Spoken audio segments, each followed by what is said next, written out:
Samping Rasulullah Sallallahu Alaihi Wasallam itu ada Syekhul Islam Ahmad bin Abdul Halim bin Abdul Salam Ibnu Taimiyah, ya.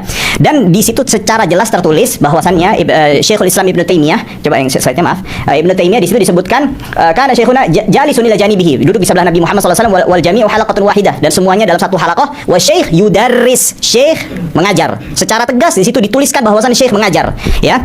Lalu kalau menggunakan kaidah sepihak Anda, maka ini bisa kita katakan atau bisa ada nanti orang yang mengatakan dan tidak bisa kita salahkan klaim orang ini bahwasannya Ibnu Taimiyah, Imam Ibnu Taimiyah menghina Nabi Muhammad sallallahu alaihi wasallam atau minimal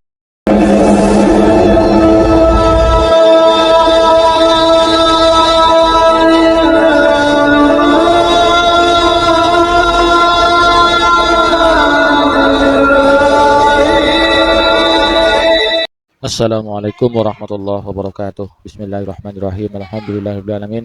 Wa bihi nasta'inu ala umuri dunya waddin. Wassalatu wassalamu ala asyrofil anbiya'i wal mursalin sayyidina Muhammadin wa ala alihi wa sahbihi ajma'in. Amma ba'du, sahabat Hayati yang dirahmati Allah. Alhamdulillah, di kesempatan kali ini kita jumpa lagi di channel YouTube kami Cahaya 80. Mudah-mudahan kita senantiasa mendapatkan rahmat dan nikmatnya, dimudahkan selalu urusannya dan dilancarkan rezekinya. Amin ya rabbal alamin. Di kesempatan kali ini kami masih membahas tentang diskusi yang terjadi pada malam Sabtu yang lalu, ya. Ini kita akan mengungkap cerita khurafat dari imam-imam atau syekh-syekh Wahabi, termasuk Syekh bin Baz dan Ibnu Taimiyah. Di mana orang-orang Wahabi ini sibuk, ya, ketika mendengarkan cerita atau hikayah pengalaman spiritual dari ulama-ulama Ahlus Sunnah wal Jamaah di kalangan kiai, kalangan masyayikh dan habaib. Itu orang-orang Wahabi seperti Harry Pras langsung memvonis khurafat, halu, kemudian tahyul, dan lain-lain sebagainya, dan di roasting sedemikian rupa. Mereka tidak sadar bahwasanya ulamanya sendiri pun juga mengalami hal yang sama, yaitu ada cerita khurafat, tahayul, halu, ya, yang mana terjadi kepada sebagian dari mereka, termasuk Syekh bin Baz, ada Ibnu Taimiyah dan lain-lainnya. Di sini kami akan membeberkan dari mengungkap dari diskusi kemarin, itu Ustadz Faris ini yang membeberkan tentang cerita khurafat dari Ibnu bin Baz dan Ibnu Taimiyah. Mari kita langsung simak videonya. Dari salah satu muridnya Imam Ibnu Taimiyah yang bernama Ibnul Qadi Al-Jabal, melihat Ibnu Taimiyah atau mendengar bahwasanya Rasulullah Sallallahu Alaihi Wasallam datang dan ada hadir di majelisnya Syekh Abu Umar, ya. Dan ketika Syekh Ibnu Qadi Al-Jabal datang, ya tentu antusias, ya. Siapa yang tidak antusias mendengar adanya Rasulullah Sallallahu Alaihi Wasallam? Kita semua pasti antusias. Datang menghadiri atau datang ke madrasah Syekh Abu Umar, dan beliau melihat Rasulullah Sallallahu Alaihi Wasallam dan di sekelilingnya sahabat duduk seperti membuat halaqah. Dan di samping Rasulullah Sallallahu Alaihi Wasallam itu ada Syekhul Islam Ahmad bin Abdul Halim bin Abdul Salam Ibnu Taimiyah, ya. Dan di situ secara jelas tertulis bahwasannya Syekhul Islam Ibnu Taimiyah, coba yang slide-nya maaf, Ibnu Taimiyah di situ disebutkan karena Syekhuna jalisun ila janibihi, duduk di sebelah Nabi Muhammad sallallahu alaihi wasallam, wal jami'u halaqatun wahidah, dan semuanya dalam satu halaqah, wa syekh yudarris, syekh mengajar. Secara tegas di situ dituliskan bahwasan syekh mengajar, ya.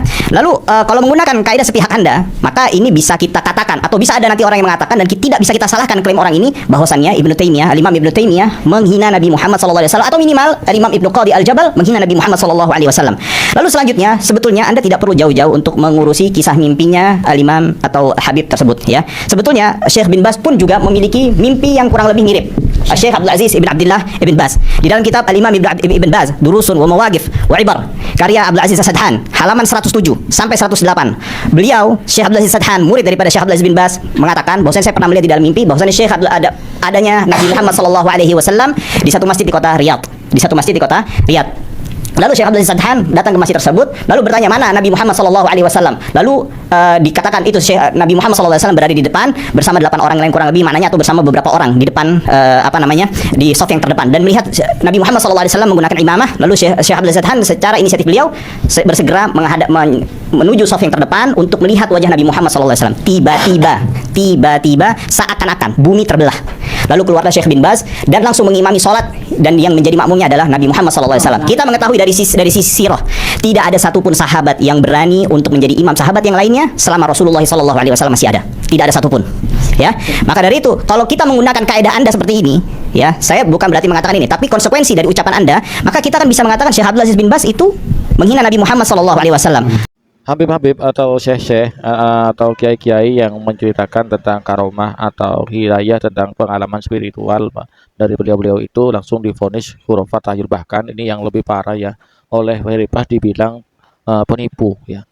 Berarti kalau yang berita khurafat seperti itu dibilang penipu, maka ustadz-ustadz atau syekh-syekh Wahabi yang mengalami pengalaman seperti ini juga, maka juga disebut penipu. Nah, itu biar tidak mungkin hanya ini komentar dari kami. Mudah-mudahan konten yang kami persembahkan pada kesempatan kali ini menjadi tambahan wawasan, tambahan pengetahuan bagi kita bersama. Amin ya rabbal alamin. Kurang lebihnya mohon maaf. Assalamualaikum warahmatullahi wabarakatuh.